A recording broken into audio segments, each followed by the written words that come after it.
Let me tell you something that'll make you question your faith and common sense.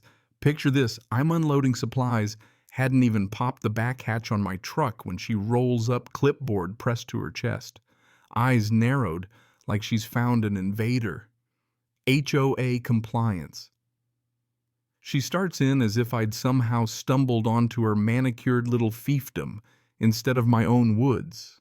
I told her straight up this was private land mine bought and paid for. She laughs. Not a nice laugh either. Tells me all casual that all land out here's community governed, but won't say by who. You ever get the feeling you're not just in a story, but a setup? Yeah, that happened. I try to let it slide. 2 days later, I get a fine taped to my shed, a drone buzzing over my roof, and some handwritten citation about unauthorized trails being eyed by the local deer. I'll admit it rattled me. I used to think owning land meant something. Now I'm wondering if anyone else would put up with this. Drop a comment, let me know, because honestly, I could use some advice. All right, let me back up a sec. I'm Luke Porter, 38 county forester by trade. 3 weeks before all this, I bought 190 acres at a county auction paid cash. Everything above board title as clean as the day is long. I'd spent years walking woods for the job, so I know boundaries, survey lines, all that. Or so I thought until Paula happened. She marches down the dirt road toward me in a vest with HOA security scribbled on it in what looked like a Sharpie. Paula Cray, 52. And according to the neighborhood grapevine self-appointed queen bee of the homeowners association. You ever meet someone who just radiates stubbornness? That's Paula. You can't park here, she snaps before I've even turned off my engine. Private HOA property you're trespassing.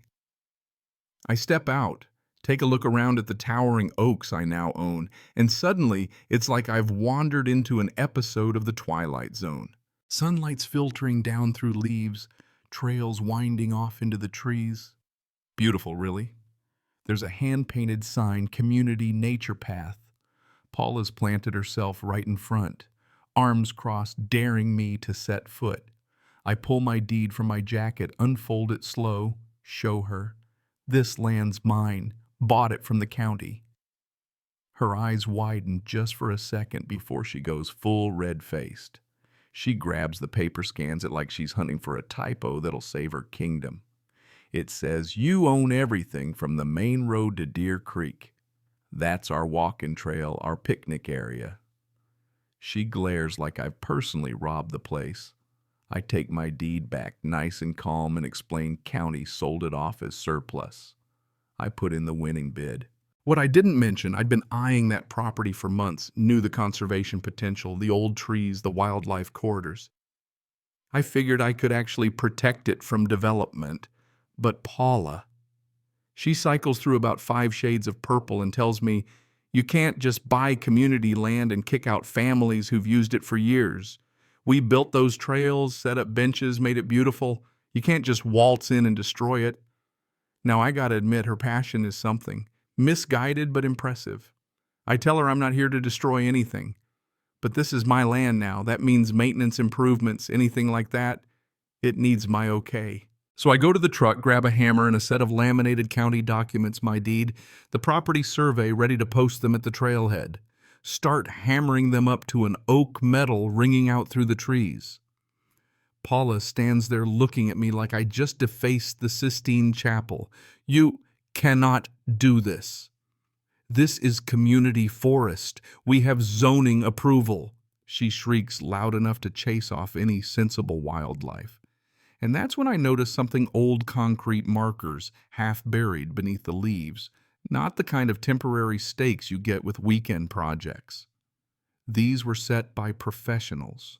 I tell Paula, clear as I can, I'm not in your HOA. Never was, never will be. If you want access, you need my permission. She's speechless, mouth opening and closing like a fish out of water. Then with soap opera flair, this isn't over, I'm calling my lawyer in the county too. Let's see how long you last on this power trip. She storms off, homemade vest flapping behind her. That night, my surveyor emails. Says he's found discrepancies. Old boundary markers don't match Paula's stakes. Wants to meet. I lie awake wondering what I've stepped into. Land sales are supposed to be simple, but something tells me Paula's not going down without a fight. Next morning, a certified letter shows up, addressed to current illegal occupant. Inside a demand letter on fake-looking HOA letterhead. Wrong fonts, duplicate dates, and a P.O. box return address. Claims I owe $400 in back forestry maintenance fees, going back 3 years for a property I hadn't even seen until last month. Threatens legal action and seizure if I don't pay up. Signed, of course, by Paula. I'm still laughing when my neighbor Nate knocks. Nate lives closest to the forest, quiet 40-something, works from home. We sit out back. He shows me screenshots. He's been tracking Paula's activities for months.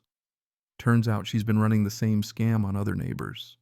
Fake fees, community improvement charges, landscaping bills, all going to Paula's personal bank account. The best part, he's got the receipts, transfers, emails, HOA minutes missing a treasurer's signature. Nothing's legit. She's skimmed over $3,000 from the neighborhood in the last year and a half. Nate, by the way, only got the docs because his ex was Paula's bookkeeper, fired, but not before she made copies of everything as insurance. He shows me contractor emails too. Paula's been promising developers that she's got rights to my land. She's been planning a luxury retreat spa, the works, taking deposits, making promises, all on property she doesn't own. I ask Nate, you think Paula really believes her own story? Or is she just hoping I'll get tired and walk? He shakes his head. She's done this before, with money, with land. She acts like something's hers long enough and people just give up. A couple days later, Paula hosts a circus, an emergency HOA meeting right on my trailhead. Folding chairs, poster boards, hand-painted signs. About 15 people wander over confused. One woman, Nora, has this no-nonsense air. Paula stands up, starts her speech. Our community's under attack. This outsider plans to sell our forest to developers. Fake documents. Intimidation. People start looking at me. Nora stands. Can you show us the original HOA charter? Paula squirms, claims the legal team's updating it. I step up, show everyone photos of the real survey markers. Nora examines them, checks my deed in the official survey. Looks legitimate, she says. Paula, are you saying the people charging us for trail maintenance also moved government boundary markers? The group goes dead silent. I chime in. Tampering with county markers is a crime. I've got the auction receipt, deed, title search. This land was never community, just county property that happened to sit next to your neighborhood. Nora turns to the group. No wonder our fees keep going up with nothing to show for it. The crowd starts asking hard questions. Paula's excuses get higher pitched, more frantic. Afterward, Nora comes up. I've suspected Paula for months. Maybe now we can get real oversight. As the meeting falls apart, Paula's confidence is gone. But my own doubts are just getting started. I check the wildlife cam by the property line. Night vision catches Paula midnight shovel and bag burying new wooden stakes.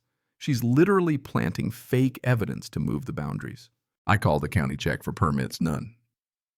Officer Ruiz comes by, watches the footage, shakes his head. It's criminal trespass, but with the property dispute. Until a judge rules, we're in limbo. Paula's betting on bureaucracy, delaying things long enough to build her retreat. It's a dirty move, but she's played it before. That week, Mrs. Taylor from the pharmacy hands me a glossy brochure, artist renderings of woodland luxury retreat. Paula's name at the bottom, grand opening next month. She's selling overnight packages for a retreat on my land. The business registration isn't even tied to this property. Meanwhile, she's got neighbors signing petitions to block my shopping center development, a complete lie. I realize Paula's playing the long game, stall, confuse, build before anyone can stop her. So I go transparent and invite the whole neighborhood for a walk in the woods. Show them the survey, the real boundaries, the wildlife. Parents just want to know the forest will be safe for their kids. No commercial plans, I tell them. I'm a forester, not a developer. Then we spot someone else's survey gear, heavy-duty stuff, clearly for real construction. Paula's moving fast. Margaret, a neighbor, tears up as she tells how Paula fined her disabled son for a mobility ramp. Another neighbor, an accountant, reveals thousands in missing fees. I open drone photos showing how the HOA playground and even their clubhouse crossed the legal line onto my property. The next morning, Paula's holding a full-blown dedication ceremony, banners, politicians, even a caterer. Excavators already digging near the creek. That's when county officials roll up patrol cars, inspectors, the works. This event is shut down for unpermitted activity, the inspector declares. Paula's guests scatter, realizing they've been scammed. But here's the twist. The county survey shows Paula's own HOA clubhouse sits 12 feet over my boundary.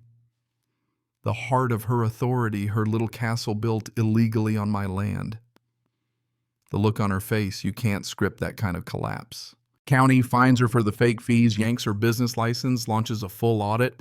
The HOA votes her out, Nora takes over, brings in real oversight, and get this, asks me for permission to keep using the clubhouse at $1 a year with a new commitment to conservation. Paula. She stands there signing her annual request, shaking hands with the neighbors she lied to, forced to face what she did. Boundaries aren't just lines on a map, they're personal. And when someone tries to redraw yours, you either push back or get erased. Ever dealt with neighbors like that? Drop your story below or just tell me what you'd have done. If you stuck with me this far, thanks for listening. Take care of your space, and if you've got trees, protect them. I know I will.